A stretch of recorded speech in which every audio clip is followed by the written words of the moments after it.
This is the moment you've all been waiting for. Ladies and gentlemen, we are back at it with another episode of Talkin MMA, episode number 8 to be exact. Feel free to follow us on all platforms, whether it's Instagram, TikTok, Twitter. You could also listen in on Spotify and Anchor FM as well. Like and subscribe if you're on YouTube. Feel free to if you want. Of course, it would be very much appreciated. As always, let's get right to it, because in this sport, we got action every single weekend. So we're looking behind and we're looking ahead. So Islam Makhachev versus Bobby Green last weekend.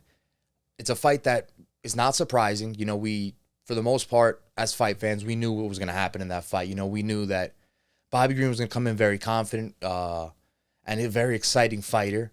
You know, Bobby Green is definitely, you could say, a striker that Islam's never faced before. Whether it's the best striker Islam's faced or not, very different though. Very unorthodox style. Very hard to plan for, right?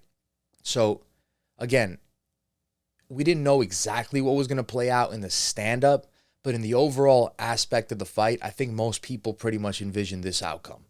And what happened was Islam Makhachev finished him in the first round via TKO. Punches pretty much to the back, not to the back of the head, but he had Bobby flattened out on his back. And, you know, that was all she wrote. Give credit to Islam because he did say in the pre-fight press conference that he was going to do this to Bobby Green. He said he was going to finish him in the first round. So not only is this a guy that's on fire, but this tells me that it's a guy who is extremely confident right now. And when you're starting to rack up those victories in the octagon against top level opponents, and yes, they are top level opponents, regardless of what people say, and you start to pick up confidence, that makes for a very scary fighter. That's when like the elite of the elite fighters start coming out. And you know, the guy on the ground is as good as anybody in the sport. Like, you're not going to get any better than him on the ground. Once the fight goes to the ground, and again, Beneil Dariush, who was going to fight originally. Now, look, I'm a big fan of Beneil. Beneil is very comparable on the ground, very good in the jiu-jitsu department. I'd say far better than Bobby Green on the ground. No offense to Bobby Green, who is a very good fighter overall. But, again, Islam, I just think, would have had his way with him. Just like he did in the Davi Ramos fight, just like he did in the Saryukin fight, who are also good grapplers, good guys on the ground, and he still did what he did, because there is just levels to this. And it seems like these Dagestani wrestlers out of AKA are just a different level. You know, if he's not Khabib in the wrestling, he's at least about, 95% of what Khabib is in the wrestling, 90%. And in the striking, I actually think he's better. He's very good. He actually throws very good kicks to the body, very good kicks to the head. You know, he can mix it up. He's got a pretty good jab. I'd say he has more pop in his hands than Khabib. Maybe a little quicker as well than Khabib. So, you know, we're talking about a fighter who's very dangerous. Does he have the mentality of Khabib, that killer mindset? I mean, it looks like he does. Is he as good as Khabib on the ground? I mean, have we seen anything that proves he's not? The one fight he lost, he got caught with a really big shot, knocked out, and that's it. But he never lost on the ground. If he sticks to his game plan, he would have been undefeated. You know, like that fight, he got caught. It is what it is. He learned from it, right? But again, Islam Makhachev, we're talking about the real deal. The next guy, I think he'll be the champion at 55. Now, the fight against Oliveira, it's going to be a very good fight, and we're going to have to wait and see what happens with that, right? But, hey, man, I think Islam beats Oliveira. Now, there's going to be a lot of people that still doubt Islam. And I'll tell you what, people like to say, who has Islam fought? I mean, ask yourself, really, if you really watch MMA, you really like to watch, you know, you really have an understanding of a lot of the unranked guys as well as the ranked guys, how can you really say that? Because when you look at when he took off, he started beating guys like Nick Lenz, who's a very good fighter. We're talking about Gleison Tibau. Go watch the fight with Gleison Tibau and Khabib. Gleison Tibau was highly competitive against Khabib. That was one of his biggest challenges in his entire career, not just in the UFC, in his entire career. The way he was able to negate some of Khabib's wrestling, keep the fight standing. And, you know, Islam Makhachev handled him easily for the most part. You know, we're talking about Arman Tsarukyan, a guy who we just spoke about, a 25-year-old stud who's very good on the ground, very good wrestling, good jiu-jitsu, dangerous guy. And Islam had his way with him for the most part. You know, it was a fairly close fight, but Islam had his way. Arman Tsarukyan's going to be a problem. I am predicting Arman Tsarukyan will be in the top 5. He's only 25 years old. I think he's going to be in the top. Just picked up a great win at UFC 271. I think he'll be in the top 5 very soon.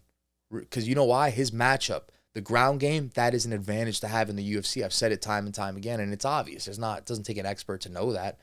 And he's going to use that. A guy like Davi Ramos, another very dangerous guy. Go back and watch Davi Ramos versus Islam Makhachev. It was a tough fight for Islam because Davi is very good in the jiu-jitsu department. Again, Davi Ramos beats a lot of guys at 55. Davi Ramos can beat ranked guys at 55. Drew Dober, if you don't think Drew Dober is good, I don't know what to tell you. Thiago Moises, another good fighter. Dan Hooker, is Dan Hooker good? Dan Hooker's pretty damn good, I'd say, right? Dan Hooker's the guy that a lot of people had beaten to get to a title shot. Doesn't make him a gatekeeper, just means he's in the mix with the top guys at the division at 55. And, he did go to 45 now, but Dan Hooker's a bad man. Anybody knows Dan Hooker, he's a bad man. Bobby Green, his last win. Do we like Bobby Green? Bobby Green's a very good fighter. Listen, a couple losses he had should have gone the other way. I'm telling you, go back and watch a couple of Bobby Green's fights. Like, we're talking about a guy he's as good as any ranked fighter at the back end of the rankings. 13, 14, 15, the Diego Ferreiras, those guys. Bobby's as good as a lot of those guys, if not better. So he's on a 10-fight win streak also. He's on a 10-fight win. I mean, what else do you want to say? How many people have 10-plus fight win streak in the UFC? I mean, Oliveira's on a 9-fight win streak? Is he on a 10-fight win streak? He might be. But there's like only a handful of guys, maybe 2-3 guys in the whole sport, or in the UFC rather, that are on a 10-plus fight win streak. Kamaru Usman's obviously one of them. Islam's obviously one of them now with 10 wins. 10 wins in a row in the UFC. It could have been against mop buckets for all I care, which it wasn't. We just went over that. He is beating good guys. But 10 wins in the UFC in a row, that's the real deal. Like, how does that not get you a title shot? I don't understand that. I don't get it. I don't know. And it's weird now, right? Because Dana White said, if anyone's on, social media for MMA overall, Dana White said that that he thought that the RDA versus Islam fight was close. Because RDA, who's fighting this weekend at UFC 272, his opponent, Rafael Fiziev, had pulled out again of the fight because he got COVID. And, they were looking for short notice opponents. And, obviously Renato Moicano stepped up, and we're going to talk about that in a little bit. But Dana White said he went to sleep that night and went to sleep thinking that the RDA versus Islam fight was going to get booked for 272 this weekend. Like, Islam was going to have a quick turnaround and fight RDA this weekend, which would have been, I think, the quickest turnaround in UFC history at 7 days, if I'm not mistaken, or at least tied it, I think, with a female fighter, I believe. But that, that just shows you a lot about Islam, and it shows you that it could have happened. It genuinely could have happened. And Dana woke up the next morning, and apparently, the fight didn't go through. And, now, again, we have Moicano fighting, and that's a whole different story. But Dana said that because of those events, because of what had happened, he said that he has to fight Beneil Dariush now for the title, before getting the title shot. That's what he said in regards to Islam Makhachev. So it's going to be interesting to see how that plays out. Is he going to get the title shot, or is he going to fight Beneil? Because Dana White, again, just said that Islam Makhachev is probably going to have to fight Beneil Dariush next. Now, is that true? I don't know. But we'll see what happens. It's definitely interesting. If we look at Oliveira versus Gaethje, which is the next title fight at 155 pounds, I mean, I think Oliveira wins that. I think most people would think Oliveira wins that. I think that fight can go fairly similar to the Khabib fight. I think, and it could even go quicker maybe. Who knows? Just because Oliveira is very good in the stand-up. Oliveira can actually hold his own against Gaethje in the stand-up. Like, he started to prove that. He's a very well-rounded fighter now. He's not just that submission guy. But when it gets to the ground, we know what happens. Like, he's going to get to your neck. He's going to get you in a guillotine. He's going to submit you somehow. So I do envision Oliveira getting this fight to the ground and submitting Justin Gaethje somehow, Or maybe the threat of the takedown is so great, or the threat of the submission is so great, he could finish him in the stand-up. So, I think eventually, whether Islam has to fight Beneil Dariush or not, all roads are going to lead to an Islam Makhachev versus Charles Oliveira fight eventually. And I think Islam would beat him. But, would it be his toughest challenge? Yes. Am I 100% sure Islam would win that fight? No, absolutely not. It would be a great fight. Let's move on to this weekend. We got UFC 272. So we got the main card. Let's pull that up. And we're starting off the main card. It's Sergey Spivak versus Greg Hardy. Now, this was a fight that I believe got pulled from one of the previous cards, and it's been rebooked. So, we got Greg Hardy back in action. I believe Greg Hardy had lost, if I'm not mistaken, his last fight to Tai Tuivasa, got knocked out. And he's a guy who started out, he came guns a-blazing right out of the gates, right? But, most recently, it's kind of been a tough go for him, right? He's lost the last 2 fights by knockout, right? You start his career, and he starts undefeated, right? He was, 4-0? 3-0? So he'd beat Crowder, he was 1-0. He'd beat Smolikov, 2-0. Beat Juan Adams, he was 3-0, right? Then he had that no contest, that's right, but he was still undefeated at that point, technically. Then he sort of ran into that wall in Alexander Volkov, who was like, okay, this is what the elite of the heavyweight division looks like. You're not there yet. Like, that fight clearly showed, like, the levels of the heavyweight division. Like, Volkov made Hardy look like an unranked fighter. He said, like, you're not ready to be ranked yet. Then Hardy beat DeCastro. He was then able to beat Green. So, he was starting to pick up a little bit of momentum after that, couple wins. Then he runs into Tybura, and Tuivasa had some trouble, right? Got finished in both of those fights. Again, Tybura is a good fighter, and Tai Tuivasa is a very good fighter. So there's no shame in that. But Greg Hardy, if he wants to get into any sort of title relevancy, or if he wants to even think about being ranked right now at this moment in time, he's going to have to start picking up some wins. He's going to have to win a couple of fights at least before we can start talking about him, like, seriously. He's going to have to win about 3-4 fights in a row, I would think, before people could actually take him serious as a legit contender. And even then, he's going to have his doubters. But again, he's also young in the sport. So all these, like, rookie setbacks and struggles he's having, he's going through them now in the UFC. Could that be a good thing?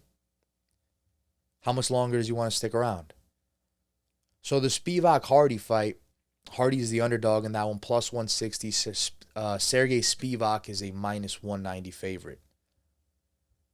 Now for this next one, we have a welterweight bout between Alex Oliveira, Cowboy Oliveira, and Kevin Holland. I think it's a good fight that the UFC booked, because Kevin Holland, I still think, could have some star qualities to him. I think if he can get on a run, if he can improve his wrestling, he could definitely be someone that's a problem. He could be someone that could be one of the better fighters in the UFC. He needs to work on his wrestling. But I think the UFC do recognize that. The UFC do have faith in that, given that they did re-sign him to a contract after 2 losses in a row. So, that shows you something. And also that now they're booking him against Alex. Like they kind of gave him a murder's row of, like, bad matchups, whether it was, didn't he fight Jack Hermanson? He had fought Jack Hermanson, right? He also fought Derek Brunson, right? So they gave him really good wrestlers. They gave him good guys who were very good on the ground. And it was tough for him. But this is a good matchup for him, We got to anticipate that Cowboy Oliveira is going to want to keep this fight standing. He's mostly a stand-up fighter. He's always in very entertaining fights. And I think he even said himself into the lead-up of this fight that this is going to be a stand-up fight for the most part. And I think that favors Kevin Holland. Kevin Holland is just at a point in his career. He's a better fighter. You would think he's in the prime of his career. And Kevin Holland's strength lies in the striking, right? We've seen that. And he's got a lot of knockout power. So, you could maybe think Kevin Holland bounces back here in a big way with, like, a first-round knockout, second-round knockout. Or it's going to be a drag-out, dog-out 3-round war. It's going to be a 3-round war if it's not an early knockout from Kevin Holland. So that's how I envision it going, one of those 2 ways. But again, I like this fight because it's a good fight for Kevin Holland to get back on track. He's still ranked number 14, but I think it's welterweight, he's 14 in middleweight, isn't he? So he's still ranked at middleweight. So if he can get another win under his belt, that might even do him some good. It might even do him some good at middleweight, regardless of this being a welterweight bout, This next one's a fun one. Edson Barboza versus Bryce Mitchell. Number 11 versus number 10. But this is a very similar fight to the Jamal Hill and Johnny Walker fight, in the sense that if Bryce Mitchell can win this fight, it's a lot more attractive to have him at number 10 or at number 9 than it would be Edson Barboza. And the reason why is because Edson Barboza's had his fair share of setbacks, right? Bryce Mitchell's riding at a high right now. You would say he's starting to enter into the prime of his career. He's doing fairly well for himself. So, and he is the minus 165 favorite. Now, this fight is obviously going to go one of two ways. You know, Barboza, if he can keep this fight standing, Barboza should win the fight, right? Should do enough. Maybe might even be able to put him away if he's able to actually keep the fight standing long enough. If Bryce Mitchell can get this fight to the ground, I think Barboza is going to be in big trouble. He can get submitted. You know, he can definitely get finished on the ground by Bryce Mitchell. Now, Barboza has fairly good takedown defense, but we've seen kinks in the armor before against like someone like a Khabib. If you can get on the inside, and Bryce Mitchell's very good at getting on the inside, getting into the clinch, and I think that's what's going to happen. So, again, just a fun fight. But back to the Jamal Hill, Johnny Walker thing, it's similar to that in the sense that, you know, Bryce Mitchell, if he wins, like we're talking, like we got something at that point. If Barboza wins, you know, you still got to win a couple more fights probably than Bryce Mitchell would have to win if he were to pull it off. So an interesting fight though, a fun fight, like super fun fight. Bryce Mitchell's, again, you know, sort of a little controversial recently, but regardless has been a fan favorite leading up to that anyway, before that rather. You know, a fun fighter to watch. And Edson Barboza, I would think, is another fan favorite, right? One of the most elite kickboxers we've ever seen in the sport. Just one of the best kickers, period, in mixed martial arts history. Maybe the best kicker ever. So it's a good fight. It's a fun fight. We got RDA now versus Renato Moicano as the co-main event. Now, this is going to be a 5-round fight, I believe, because it was supposed to be a 5-round fight originally between Fiziev and RDA, right? And it dates all the way back to Fiziev and RDA were supposed to fight 5 rounds in the main event of last week's fight night, right? Or 2 weeks ago, rather. That did not happen.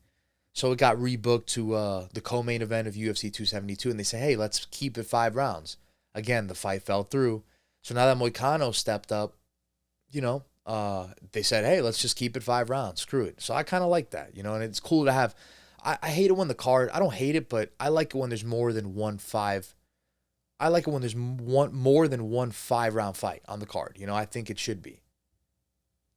Because even though there's no title fights, it kind of gives it like that title fight feel if you have multiple 5-round fights on the card. So I like that. This is going to be a good fight. Talk about an exciting fight. I think this could be fight of the night, you know? 2 guys that are very exciting fighters, good boxers. You know they have power. You know they could finish a fight in the stand-up. Look at what Renato Moicano just did to Alexander Hernandez. Now, I think he did submit him in that fight, but it all started with the striking. He actually put him down first with his hands. And we know Renato Moicano can do in the submission department as well. Very, very good jiu-jitsu fighter. One of the better practitioners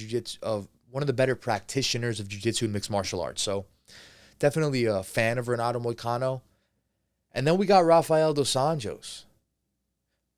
You know, a guy who's also exciting on the ground. Again, a guy who can also finish the fight standing up. We've also seen finish a fight standing up. We've seen him finish a fight on the ground as well.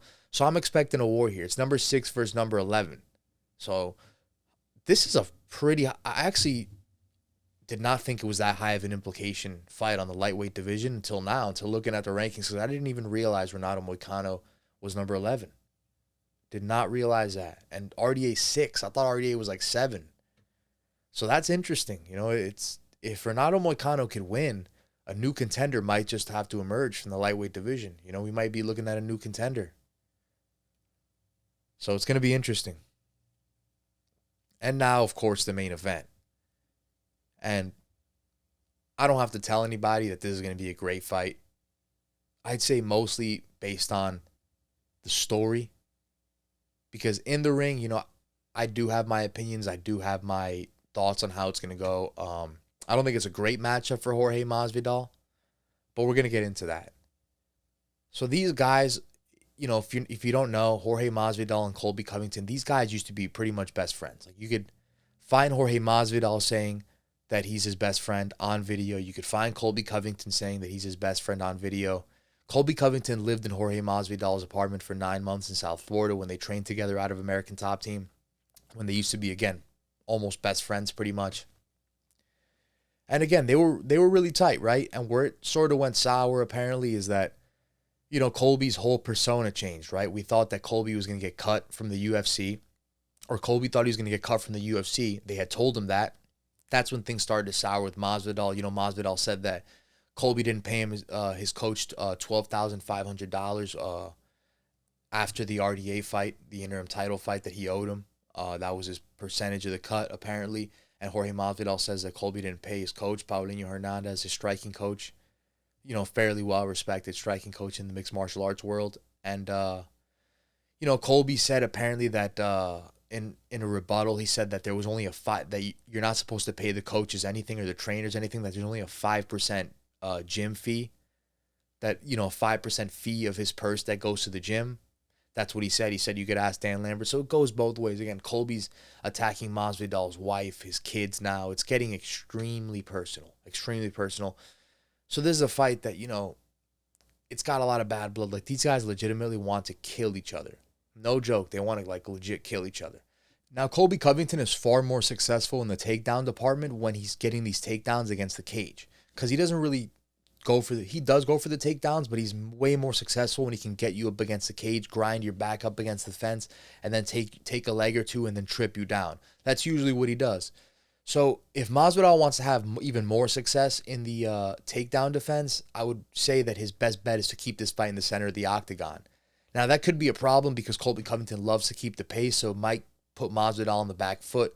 But let's see what happens. We all know Masvidal has very good takedown defense. And that's something that's going to be very interesting in this fight. Like, if you think Masvidal is just going to get taken down at will, no. Go watch the second Usman fight. Even when Usman knocked him out in that fight, Masvidal was doing extremely, extremely well in the wrestling department in terms of defense. Because Usman had tried to go for the takedown a couple times, got one or two of them, but Masvidal worked his way up back beautifully. And Masvidal is not a guy who's just going to take being on his back lightly.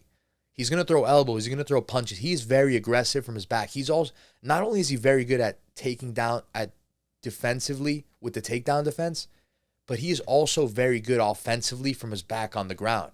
So if Colby can take him down, Colby has to watch out because Masvidal is going to throw slicing elbows. He's going to throw backhands. We've seen him do that before. So Masvidal can definitely hold his own on the ground with Colby. And another thing is Masvidal's familiar with Colby. You know, these guys are very familiar with each other. You know, they obviously trained with each other at American Top Team. So it's very interesting. You know, maybe there's things Masvidal knows about Colby that a lot of these other guys that have had problems dealing with his wrestling don't. You know, but again, you could also say that about Colby as well. You know, Masvidal's put a lot of guys out. You know, I'm sure Colby knows a lot of stuff about Masvidal striking, maybe certain holes or tendencies that don't tend to go away. Maybe he knows, you know, some of those things and can, you know, use that to his advantage that other guys have not been able to do against Masvidal, that have been knocked out by Masvidal. So it's going to be interesting. Again, man, I think Colby's going to win. I just think the wrestling's going to be too smothering. He is going to follow that. Colby's definitely going to want to follow his blueprint from the Robbie Lawler fight and from the Tyron Woodley fight. I would urge you to go, if you want to see what this fight's going to be like, if you want to know what Colby's going to do in this fight, I wouldn't say to go watch the Usman's fights as much or the more recent fights. I'd say watch the Robbie Lawler fight against Colby Covington and watch the Tyron Woodley fight against Colby Covington. That's what Colby's going to look to do in this fight more than anything. If Colby feels like he's got the advantage on you in the wrestling, or if he thinks at least that he's got the advantage on you in the wrestling, he's going to strike, wrestle. He's one of the best in the game at mixing it up. Now, a lot of times Colby looks like a pretty damn good kickboxer in his fights, but it's not that he's that great of a striker. It's just that he's just so good at mixing it up. And a lot of guys are good wrestlers and, you know, you have the threat of it, but they don't mix it up enough. Colby's constantly teasing you throughout the fight, reminding you throughout the fight, I'm a wrestler. I'm going to take you down. And then that leaves a lot of openings in the stand-up for him to do what he does. He's very good with kicks.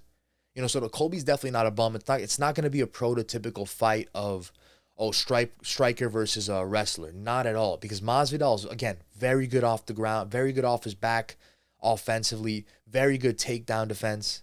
You know, very good at getting back up to his feet. We saw that against Usman, who's one of the best pure wrestlers in the sport. And Colby Covington, we saw what he could do against a guy like Robbie Lawler, against a guy like Tyron Woodley, even against a guy like Usman, who put up a pretty fairly good striking display against him throughout the 10 rounds that they shared. You know, so these guys are successful even in the departments of the other guy's weakness. You know, like, don't think that, like, you know, if it's standing up, like, it's over for Colby, and don't think if it's on the ground, it's over for Masvidal. Colby's just gonna drown him. That's not gonna happen. It's gonna be a good fight. I think Colby. When do we really see Colby getting finished? You know what I mean? I don't think he's going to get finished. And think about this. When do we really see Masvidal get finished? If you go back and watch Masvidal's last fight against Usman, the second fight where he got knocked out, Masvidal just wasn't showing any respect to Usman. You know, it was a very bad game plan in the stand-up. He didn't give him enough credit. You know, and he was getting caught a couple times. Usman had teased that big knockout early in that fight a couple times, and Masvidal just didn't adjust, and he got knocked out. But I think Masvidal's smart enough to know, and he's trained enough with Colby to know, like, all right, I'm not going to do stupid shit, and I'm not going to get knocked out or finished here. So I envision a Colby Covington decision, a 5-round decision. I think he's just going to use a lot of his wrestling and just make it a dirty fight. Now, look, Masvidal is very good with the takedowns, right?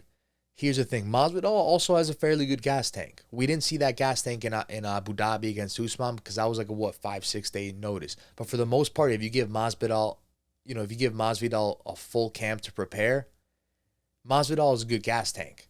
So what Colby does is, a lot of times, Colby doesn't have great success early in his takedowns. If you watch like the Woodley fight, Woodley was stuffing a lot of these takedowns, but Colby waits till you get tired, till he puts that pace on his opponent, and then the takedowns start to become successful. It's going to be interesting to see if Masvidal is going to get worn out by that pace or not. Because Masvidal, we've seen him have fairly good cardio. If it were to go to rounds 4 and 5, go look throughout his career. So he doesn't really wear out. So it's going to be a very good fight. Best friends turned rivals, a good stylistic matchup in the octagon. It's a promoter's dream. It's a promoter's dream of a fight. And it's this Saturday, UFC 272. Against the world, baby. That's two against the world. Two against the world. Jorge Masvidal and Colby Covington. Oh, brother. What's up, baby? How you doing? You told me you're gonna get a suit. I had to get balled out, man. I gotta look like you, man. Look at those Louis Vuittons right there, man. 29-28, Ayaquita. 30-27, Masvidal. And 29-28 for the winner by split decision, Raging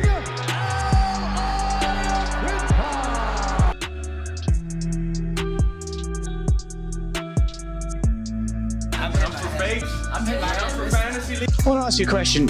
When was the last time you and Jorge Masvidal had a conversation? It was 3 years ago or 2.5 years ago when I was in the locker room and I just beat Rafael dos Anjos for the interim title, and the president had called me that day, and I think he saw all the hype I was generating. He didn't like that. He has a big ego and he couldn't put his ego aside for the friendship, and he didn't like that I was getting in the spotlight more and I was rising above him in the ranks. And you know, he just started talking out of nowhere. He started saying that he wanted to fight for his kids and he'd fight anybody for his kids, but come to find out the guy's a piece of shit. He doesn't care about his kids. I was just with his ex-wife yesterday. This makes me sad that you and Colby are beefing. This makes me sad. You guys were boys. You spoke so highly of him in that interview. I don't know if you remember, but going to Taco Bell late at night. Yeah. I mean, me and this individual shared a lot of memories, you know? Yeah, you guys were real friends. At some point, I would have considered us real friends. You guys, at one time, you were cool, right? We weren't until he ripped off my coach, and since then I ain't talked to him, and he's mad because people don't care to see him fight. They want to see him lose. I think the most logical step is the heated rival with me and my old roommate, Street Judas Masvidal, you know? He should probably pull out of that fight with Leon Scott, and we should just run it, you know? Let's run it in the first quarter of the first part of the year, and let's do it, man. That's a heated rivalry, man. He talked so much shit in the media and said so many things about me. And that fight will take place, but when I say so, you know? Because remember, who the is Colby? You know, he fought Usman, generated, I think, under 300,000 pay-per-views. We got it done. Finally, we got that fight done. I'm excited about it. Again, another great storyline and another great fight. when there is heat on a matchup, as there most definitely is here, it elevates everything for the fighters, for the fans, for the broadcasters. Like, if you ask me, would I rather a fight be like the ultimate sportsmanship, hugging before the third round, or do I want them to hate each other? I would lean certainly towards them hating each other. And I've sat behind Covington and Masvidal on an airplane when they were buddy-buddy sitting next to each other. I mean, they weren't just friends, Michael. They were boys, man, you know? So obviously that's a very unique backdrop to this fight. It's hugely high stakes in terms of the welterweight division. We're going to get a lot of clarity at 170 pounds. He's playing a pro wrestling heel, and he's got the whole world worked up. It sells. It sells. And here's the thing, though. This is where it's interesting. It tricks people because he seems like a goof. He wears this stupid fucking cheap blue suit. He wears that MAGA hat. Does that smile. He's got the old belt. Yeah. You know it's not a legit belt, right? Yeah. But he did win the interim title, and they took it from him for no reason. It doesn't make any sense. So there's this thing about him where people somehow or another think, like, maybe he's illegitimate. Maybe he's not real. Wasn't the best idea to do that to Masvidal, though. What'd you say? Talking shit to Masvidal. But that's his game. Because you're not going to tune into just a pure wrestler. Yeah. Dude. But there's some guys. Where Masvidal's like, what? Just some guys you do not want to make mad. But not your bitch ass that got kicked out from here. Damn it. I know it hurts every time you see that shit. I know what a sensitive bitch you are and how you read comments and cry.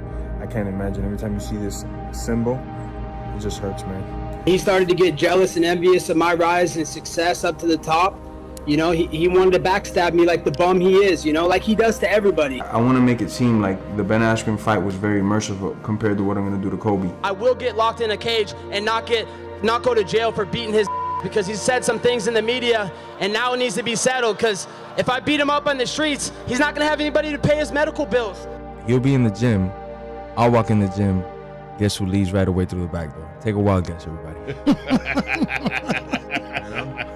There's nobody on the UFC roster, that Street Judas, that fragile guy Masvidal, he can beat right now. That guy's washed up. I mean, I saw the discipline and the way he trained for years. The guy's nothing. I mean, he has no skill set, and he completely got melted his last fight. I mean, has he woken up yet?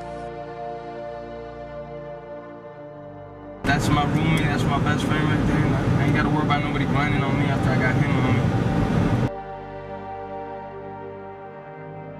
This is personal. This isn't about the rankings. This isn't about pay-per-view draws. This isn't about anything other than settling the biggest grudge match the UFC's ever seen. So March 5th, you're going to see the best Colby Chaos Covington. Keep talking that shit though, man. March 5th can't come close enough. See you soon, bitch.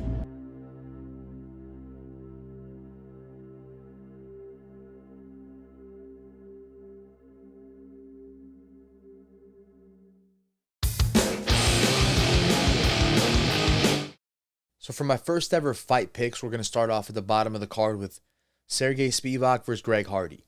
I'm going to go with Sergey Spivak in that one. For Kevin Holland versus Alex Oliveira, I'm going to go with Kevin Holland. I think he does bounce back, gets the finish. Edson Barboza versus Bryce Mitchell, I'm going to go with Bryce Mitchell. I think he'll get him on the ground, probably submit him. And then with Renato Moicano versus RDA, I'm going to go with Rafael dos Anjos. I think the veteran gets it done in this one, but I do anticipate a very close fight, a fight of the night caliber fight, because these are, I think, guys who are pretty close in skill level at this point in their careers. Colby Covington versus Jorge Masvidal. I'm going to go with Colby with a 5-round unanimous decision. I love Masvidal. I'm a big fan, but it is what it is. So yeah, those are my picks. Again, Spivak, Holland, Mitchell, Rafael dos Anjos, Covington. Those are my picks for UFC 272 this Saturday. It's going to be a great card, so be sure to tune into that one. Now let's get into this week's top 5. For this week's top 5, we're doing the scariest fighters in the UFC right now. Coming in at number 5, we got Francis Ngannou, the Predator, the man who looks like a Marvel superhero, the man who is chiseled like a stone statue from the medieval times. So, I mean, you can't get any better than that, like in terms of just physical look, performance in the octagon. You can't get any scarier than this guy, honestly. And you look at his hit list, the guys who he has beaten in mixed martial arts recently, after losing to Stipe Miocic, which he didn't get finished. He's never been finished in the UFC. After losing to Derek Lewis, and it's pretty much just a sort of a lackluster, tentative fight, a boring fight, but nobody got finished there. He beats Curtis Blades. beats Cain Velasquez, who's already one of the scariest people ever, beats Junior Dos Santos, beats Jairzinho Rozenstruik, beats Stipe, beats Skan. This guy is terrifying. We're talking about probably the hardest hitting fighter in UFC history, maybe in MMA history, maybe one of the hardest hitting men on God's green earth. Like, can you name 5 people that punch harder than Francis Ngannou? Can you name 2? Maybe Deontay Wilder? I don't know. But Francis Ngannou is terrifying. Look up a picture of him. That is terrifying. I mean, if you saw the Stipe Miocic fight, the second fight, once Stipe went for the takedown and Francis, sprawled beautifully, got to his back, it was terrifying. Because now you're like, this beast can go anywhere now. He's even more terrifying now because we're talking about a fighter who was in the stand-up, maybe the scariest guy to look across from the octagon, right? When you're standing up in a UFC fight. But now we're talking about a guy who can hold his own, who can do well on the ground. And if he gets on top of you with that size, Francis Ngannou has to cut down to 265, to the UFC absolute weight limit of heavyweight. He has to cut down to 265. This is a big, powerful man. This guy used to work in sand mines when he was a little kid. This guy is no joke. Like, his whole life is pretty much that of a superhero already. So if you have to face this guy, I genuinely feel bad for you because it is terrifying. Coming in at number 4 on the list, we're going with Tony Ferguson, the boogeyman, El Cucuy, a guy who, with the exception of the last 2 years, who's fallen out of his prime, I still think Tony's so scary. Like, the residue of his scariness, the aftermath of his, not the aftermath, but sort of just how scary he was in his prime, that still warrants him being one of the scariest fighters in mixed martial arts, even if you have to face him now. And I think Tony Ferguson has to be on this list. Again, El Cucuy means the boogeyman. This guy knows what he is. Look at when Tony Ferguson was in his prime and he was on that win streak. If you look at the pictures of every single opponent that he has fought, whether it was Pettis, whether it was Cowboy, whether it was Kevin Lee, look at all of them. He literally batters their face. They're all just bloodied up after all their fights. And a lot of times Tony is too, but Tony loves that. Tony loves the chaos, the war. Tony's just as scary as it comes. When Tony Ferguson was in his prime, running through everyone at 155 pounds, I would say he was the scariest man in the UFC. No one wanted to face him.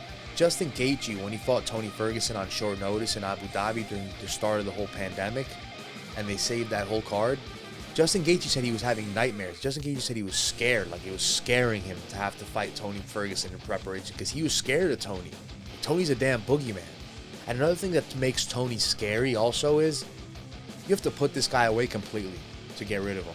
He's not going away. And so you can't really put him away. Gaethje landed shot after shot after shot, power shot after power shot, kick after kick after kick on Tony. Tony did not go away. Herb Dean stopped that fight just because he felt bad. Tony Ferguson will be standing up in a fight with flesh falling off his body. He will be standing up in a fight with broken bones everywhere. He does not give a fuck. And that's the thing about Tony that's scary, is he doesn't go away. Even if you break his arm in a submission, Beneil Dariush said that he heard him squint or squeal. He heard him yell when he had him in that arm bar when the round was closing out. He had his arm and he popped it and he felt like a pop. And he said that Tony's just a tough guy. He's not going to tap ever. Look at the Charles Oliveira fight. I believe that was actually the one where it was closing out the round. But still, Beneil did get him in one as well, and he said he had heard him yell in pain or writhe in pain. Charles Oliveira, the same thing. Charles Oliveira had Tony's arm bent all the way backwards in a place where your arm's not supposed to be bent. Tony did not give up. This man might be one of the scariest men in UFC history. Easily. Right now, not in the prime of his career anymore. Maybe he's not as scary as he used to be, but still, to me, one of the scariest guys in the UFC. If I was a UFC fighter, even a top 5 contender, and I have to face Tony Ferguson next, a Michael Chandler, let's say, I'd be petrified to face that man. Number 3, Khamzat Chimaev. Does it even get more scary than Khamzat Chimaev? We're talking about a guy who lifted up. Okay, we're talking about a guy who faced one of the better welterweights on the planet in Li Jingling in the Leech. Faced him and literally made him look like he was fighting one of... Do you remember when you were younger? If anyone's... I'm not a wrestling fan, but there was like, they used to have like those like full size like body pillows of like wrestlers that you just have like a full on fight with or like a full on wrestling match with. That's what it looked like Khamzat was doing with the leech. He was literally just dragging him across the octagon. At one point in the fight, Dana White was on his phone texting or not looking, whatever, and Khamzat noticed it. What does Khamzat do? He proceeds to pick up the leech, walk over to Dana White, and yell to Dana, hey, listen to my fighter, pay attention or look at me, while he is carrying the leech. And the leech is just like squirming, trying to get out of there, like literally just being picked up like a toddler. And he just gets him, finally slams it on the ground whenever he wants, finishes the fight. Gerald Mearshar talked, you know, it was a little bit of bad blood there. And Khamzat was telling him, you're not on my level, like I'm going to eat you alive. What does Khamzat do? Khamzat knocks him out with one punch, the first punch thrown in the fight. Gerald Mearshar looked terrified in that fight. Gerald Mearshar, a guy who's a very credible fighter, a good resume as a mixed martial artist. Just, it's ridiculous. Like, he is so scary. The things that Darren Till said about Khamzat to Michael Bisping, where he's like Michael, like, this guy is the real fucking deal. Like, this guy is the things that Alexander Gustafsson says, that he's like the hardest working guy he's ever seen, that he's scary, he's gonna beat everybody. Like, this guy, the things Khabib has said about him, like all the credible people, even like the scary people are saying it. Like Khabib, who was maybe the scariest man in mixed martial arts when he was in this sport, probably would have been number one on my list if he was not retired. He even said, like, this guy is the real deal. This guy is not to be fucked with. Khamzat is like, he's so scary.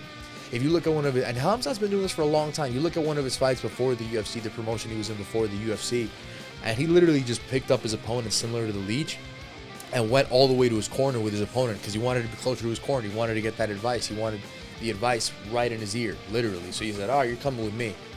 This guy's ragdolling people. It's not close on any level that he's fought. I think he's gonna run through Gilbert Burns. I don't know. He's a scary man. Number 2 is a guy who's pretty much Khabib. Now, I'm not trying to sound cliche here.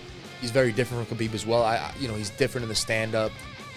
In the wrestling, is he comparable to Khabib? He's at least 90% of what Khabib is in the wrestling, right? You would have to think. So you're talking about a Khabib 2.0 here in Islam Makhachev. Say what you want, but he's pretty much like a Khabib 2.0. Not saying he's better, but he's the new Khabib. He's today's Khabib.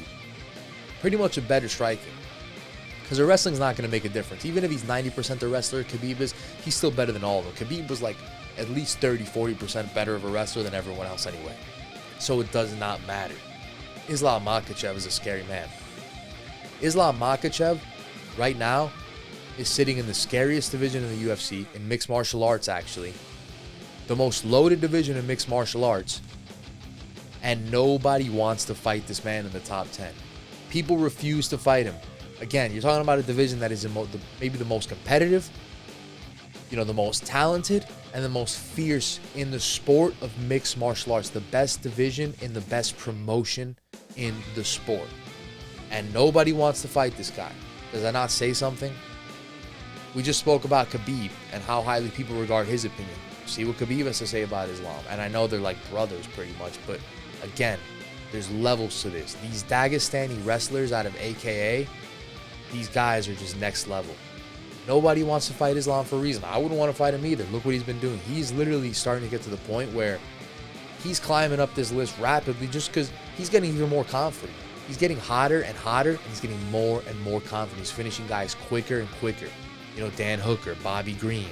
It's starting to look scary, man. Like, anybody who's got these Russian last names, man, do not pick against them because they're going to lose. Whoever's facing these guys is going to lose. And I'm just making a joke. I'm not saying that's why Islam is so high on this list. Again, it's just from his body of work. Islam is like pretty much like Khabib, man. And Khabib was probably the most feared man in the sport. And you're talking about, if you want to talk about Khabib again, Khabib is in this guy's corner, in this guy's ear, every single fight. Khabib's pretty much guiding Islam Makhachev. Khabib is guiding a clone of himself through beating people's asses in that division. Like, Islam just shows up. Khabib is outside the cage talking, hey, do this, do that. Islam is doing what Khabib says, and he's fucking smashing people like Khabib would be smashing them. Terrifying. Number 1 on this list, we're going with Valentina Shevchenko. And the reason why is because, look, if there's one thing that is more terrifying than anything, to me, that is dominance. And this is the most clear-cut dominance, perhaps, in the sport right now. Valentina Shevchenko. Regardless of gender, she's one of the best pound-for-pound fighters on the planet. If she's not in the top 3 on the pound-for-pound list, there's a mistake, because she has to be. Now, look, she's on a run right now. And if you look at her when she fought Amanda Nunes, who a lot of people consider to be the GOAT ever, I think she won one of those fights at least. I saw both of them. I think she won one of them. And again, both girls weren't really doing much in that fight. That fight really didn't show much. It was hard to prove who the better girl was. And again, you're always going to be at a disadvantage when you want to have her fight these super fights against bigger girls, because she's not in that 35, 45 weight class. She's a 25er. She's a pure 25er. That's where she belongs. Can she fight at 35? Yes, but she's a 25er at heart. Again, Valentina Bullet Shevchenko is her name. She has a freaking tattoo on her waist of a gun, like a gun just sitting in her shorts when you fight her. You look at her history of fights, the way she just brutally knocks people out. Again, the dominance. But I will tell you what is scariest about Valentina Shevchenko, not just the dominance. You want to know what's scariest about this girl? If she knows that you're good at something, that like her opponent's strength, she's going to go out of her way a lot of times to try to beat her opponent at his own game. We saw the Jessica Andrade fight where where people were saying, oh, this is like one of the best contenders she's faced in a while. This might be the best girl she's faced in a long time, because maybe some people think her division isn't that good. She ran through Jessica Andrade. How did she do it? She did it in Jessica Andrade's wheelhouse. She did it on the ground. She beat her down, wrestled her. Jessica, who's also a strong girl, a lot of girls said. Valentina had her way with her. Valentina just does things to girls that break them. Look at what she did in the Jessica I fight, the Jessica I knockout, the head kick. Brutal. Like, she's just scary because she is leaps and bounds any sort of competition in mixed martial arts. And the way she finishes people, like, yeah, you have dominant guys like Usman and all that, and Usman is finishing people as of late. But Valentina's dominant. She's leaps and bounds above everybody. She's nasty, and she just finishes people spectacularly. Like, I think she's the scariest person in the sport right now. I would have to give it to Valentina Shevchenko. Now, here's one thing that I want to say. I feel like fighters, maybe it's just me, but I feel like they're not as scary as they used to be, you know? You used to have, like, the Vanderlei Silvas of the world. You used to have Cain Velasquez of the world, who's in recent news now. Cain in the freaking JDS trilogy. Cain was like the scariest man on the planet at the time. Cain when he beat Brock Lesnar. Oh my God. Vanderlei Silva, who they used to call the Axe Murderer. You know, that guy was scary. Vanderlei Silva has like the greatest stare downs in MMA history. I'm gonna have to go back and make a list soon one day on the scariest fighters all time, because Vanderlei Silva definitely makes that list, man. Mirko Cro Cop, Rampage Jackson. Everyone was scared to fight Rampage. That's why when John Jones beat him, it was such a fucking crazy thing. We're going to close out the show with some MMA news as per usual.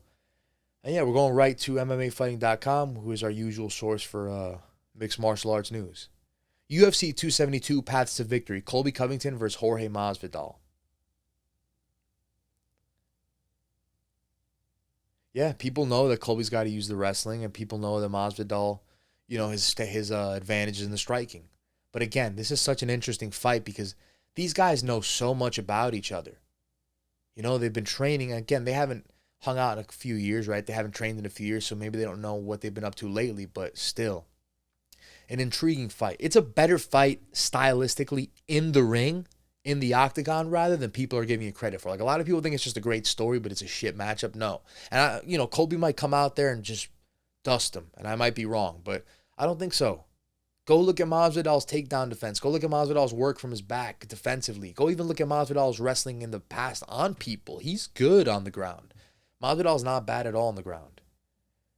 Dana White says Gilbert Burns versus Khamzat Chimaev targeted for UFC 273. Now again, Khamzat, a guy who we just spoke of. Now here's one thing that I do want to say. Leon Edwards, a guy who's been shit out of luck, right? He's lost out on 2-3 title fights at this point. Leon Edwards, who's also scheduled to fight Kamaru Usman this summer, right? But that fight has not been booked yet. I'm telling you this right now. If they don't book the Leon Edwards versus Kamaru Usman fight before Khamzat versus Gilbert Burns happens, Leon Edwards is not going to get the next title shot. He's going to get shit out of luck again. Because Khamzat will fight for the title if he beats Gilbert Burns. And Gilbert Burns, if he beats Khamzat, especially in spectacular fashion, I would believe he would be fighting for the title next. Maybe not Gilbert, because he did lose to Usman, and maybe they want some fresh blood. Again, Leon did lose to Usman, but that was years back. But again, I don't even see that happening. I think Khamzat's going to beat Gilbert Burns. I really do. He's going to show him, like, this is only going to stamp in stone what Khamzat is to people. Like, he's just going to be undeniable after what he does to Gilbert Burns. And this is my opinion. Can Gilbert Burns beat him? Let's see. It's going to be an interesting fight, and it's going to be a telling fight because he's going to get a top 5 guy finally. So we're going to see if Khamzat's on that level, which I definitely think he is. But again, Leon Edwards, you better push to get that fight booked as soon as possible, because if one of these guys comes out with an impressive performance, you might be looking at the next #1 contender, and you might be shit out of luck again. MMA Pound for Pound Rankings 2022. Africa's 3 kings maintain their stranglehold. Yeah, so if you look at the MMA Pound for Pound rankings right now, Kamaru Usman's #1. I'd say that's fair, right? Israel Adesanya's 2. That's fair. I mean, Adesanya lost 1 fight in his career, and again, he didn't get finished in that fight. Like, nothing terrible happened. Jan Blachowicz was just a far bigger man. He took a chance. He went up a weight class. And, Jan pretty much was laid on top of him for a few rounds to take some rounds. Had more power in the striking because he's had like 30 pounds on him. Nothing wrong in that. So I think Israel Adesanya, fair to be at #2. Alexander Volkanovski, 3. Maybe I'm biased. Again, I'm not a huge Volkanovski fan just because of the fact that he thinks he beat Max a second time. Now, what's he going to do? Hand the title to Max? No, I don't blame him. He's the champ. And I got a lot of respect for him. I've gained a lot of respect for him in recent fights, especially in his recent defense, because he's shown a lot of heart. But again, I don't know. When you, in my eyes and everyone else's eyes in the sport, including the damn president of the sport and every freaking analyst out there that has some credibility saying that you lost the fight, I don't even think you're champion. Like, technically, in my eyes, Max Holloway is the champion right now. So I would have Max Holloway as like the third #3 pound for pound fighter in the world. Ngannou, #4. Fair, right? We could say that's fair. Charles Oliveira, 5. I think that's very fair. Again, Max Holloway, 6. Max Holloway is ahead of some champions on this list. Isn't that crazy? Max Holloway's not a champion. He's a #6 damn pound for pound fighter in the world. What does that say about him? Like, Max should be #3, realistically. Come on. And would Volkanovski be 6 if the roles were reversed and Max actually got the rightful decision? Because I don't even know if Volkanovski would be 6. I don't know. I'm not trying to hate on Volkanovski. He's definitely one of the 6 best fighters in the world. Or 8. But, yeah, I'm a fan. But I don't know, man. I struggle to see guys who get robbed of fights and then we just pretend like it never happened and then we just have to carry on. And, of course, we have to carry on. That's how it is. But it's annoying. 7, John Jones, right? A guy who hasn't fought in a long time. And, yeah, that's probably why. The only reason why he's #7, because other than that, he might be the greatest fighter of all time. #8, Conor McGregor. I'm joking. But would it shock you if he was like 8? #8, Dustin Poirier. Dustin Poirier, man. He's still #8 ahead of some champions. I got to be honest, I can't really agree with that. I don't know what the fuck the UFC's... Like, all right, I get it. Dustin Poirier is going to be a Hall of Famer. He might be one of the best fighters ever at 155 pounds, right? One of the better fighters ever, really. Like, not top 5 or anything, but a great fighter in mixed martial arts history. But right now, you can't have him ahead of Petr Yan. You can't have him ahead of Glover, who's a damn champ. Can you even have him ahead of Stipe? Like, Stipe's only had like 1 or 2 setbacks, really, in his career. But whatever. So, yeah, Yan is 9, Glover's 10. You could argue those 2 guys should be ahead of Dustin. Dustin should probably be like 10. And then if John doesn't fight, he's just going to keep falling out of the list. It's kind of weird that they don't have... I think they should make a pound-for-pound list for male and female. Because if they did have one, again, we just spoke of Valentina Shevchenko. She would be like one of the 3 best pound-for-pound fighters in the world, easily.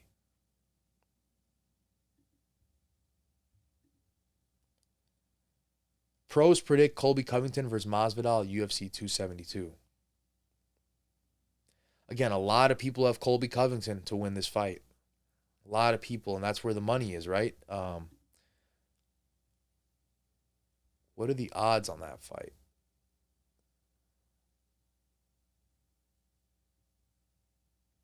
I believe Colby was like a minus 350 or something like that.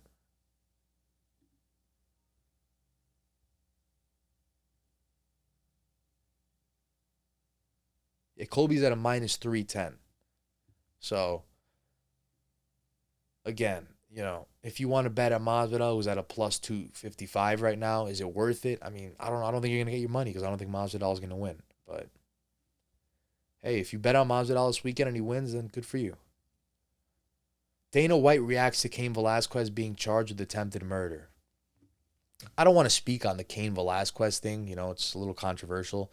All I'll really say is that, you know, I mean, it was his daughter at the end of the day.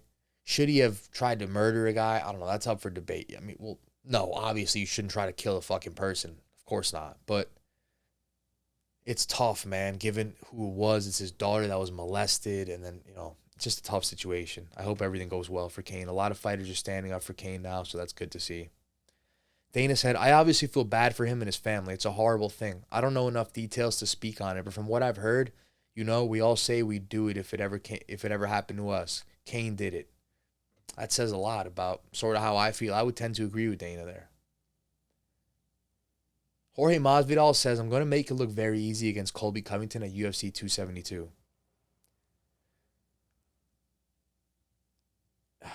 I don't know, man. Like, how can Masvidal be so confident? Did he see something in training now that he wants to capitalize on? Or, I don't know. I don't see where this confidence is coming from, man. I don't think it's going to be a good fight for Masvidal. For him to say it's going to be an easy fight, I just hate it when it's guys that I respect. Don't you hate it when it's a guy that you respect and they're fighting somebody that you know is not going to go well for them, and they're literally putting their word out there like, I'm going to finish this guy, I'm going to make it look easy. I'm going to make it look easy. And you're just looking at him like, oh my God, like, please don't say that. Like, you're only going to look bad after this. And I'm a big fan of Masvidal. I'm a bigger Masvidal fan than I am Covington, but I'm also a realistic person. Sorry. I hope Masvidal wins, honestly. I'm going to say that right now, but I don't think he's going to win, man. And he also said something that's a little blasphemous. He said, it'll put me as a #1 contender. Like, how, bro? You lost to Usman twice, and you got starched by him in the last fight. Like, it doesn't work that way. You don't beat one guy, you're right back in the title. I don't think, man. Again, if he says, oh, okay, so he said, it'll put me as a #1 contender. I'll be competing for the title shortly after, so that's definitely a plus. I mean, does he mean like maybe he's a fight away after that? Maybe. But for him to think he's going to get a title fight after this is just nuts.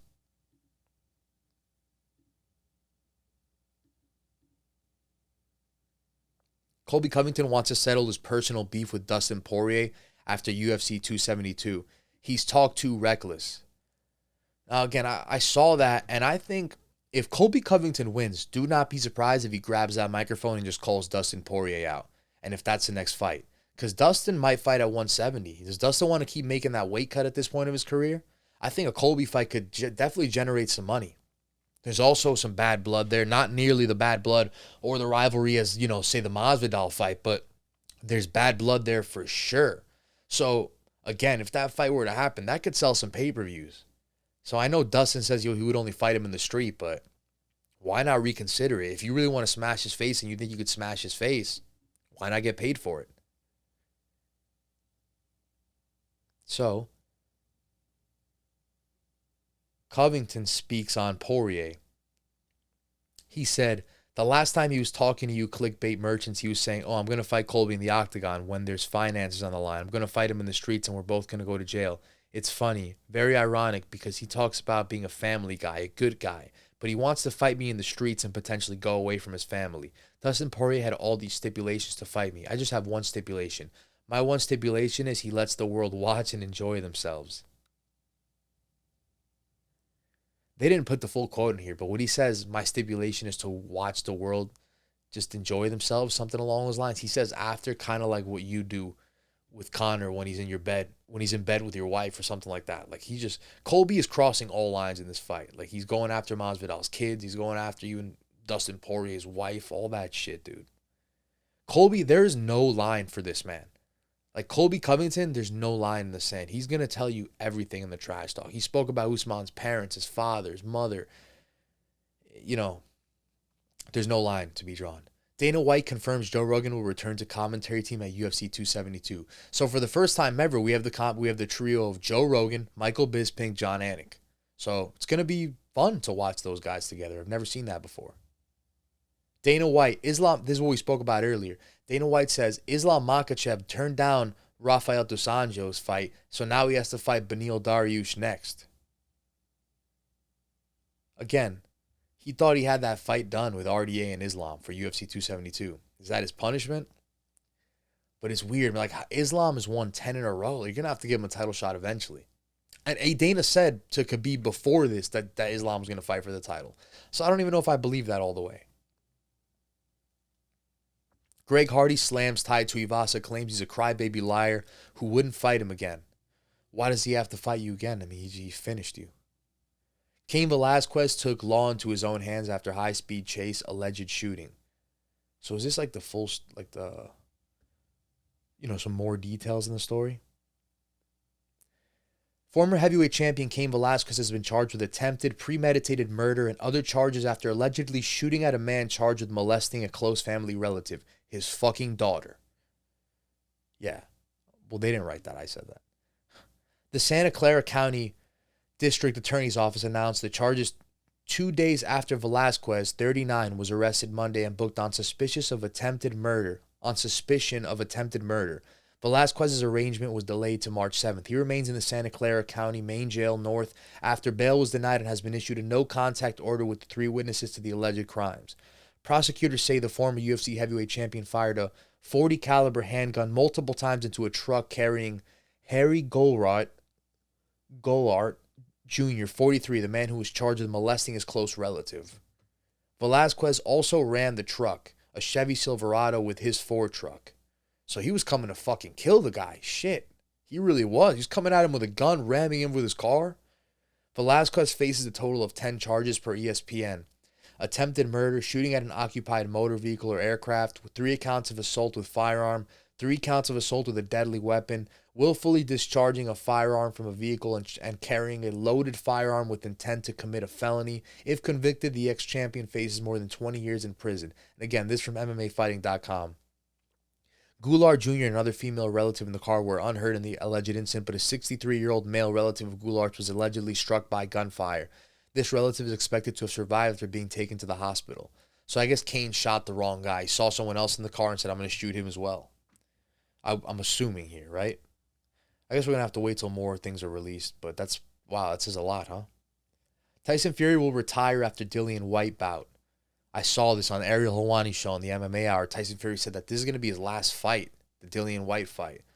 So that's going to be interesting. But he said he's open to taking fights like that aren't real boxing matches against, you know, like a, let's say like an exhibition fight with 4-ounce gloves in a cage against Ngannou. He said he's willing to do that.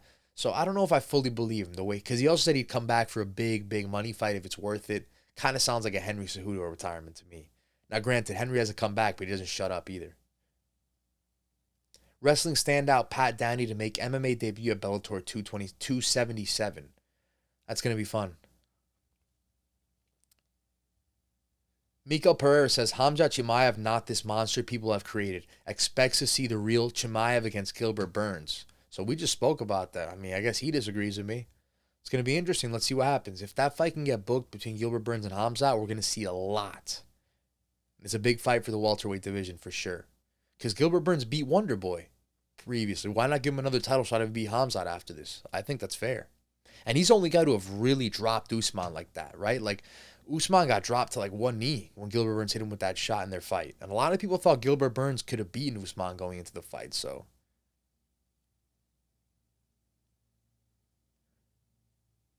Darren Till baffled by Uriah Hall's callouts. He's not making any sense. That'd be a fun fight, though, nonetheless. So it looks like that's it for MMA news. This was episode number 8 of Talkin MMA. Thank you guys so much for tuning in. Once again, you can listen on Spotify, Anchor FM. If you're listening on YouTube, please do us a favor and like and subscribe. It helps the channel a great deal. And yeah, that's going to do it. Thank you so much for watching.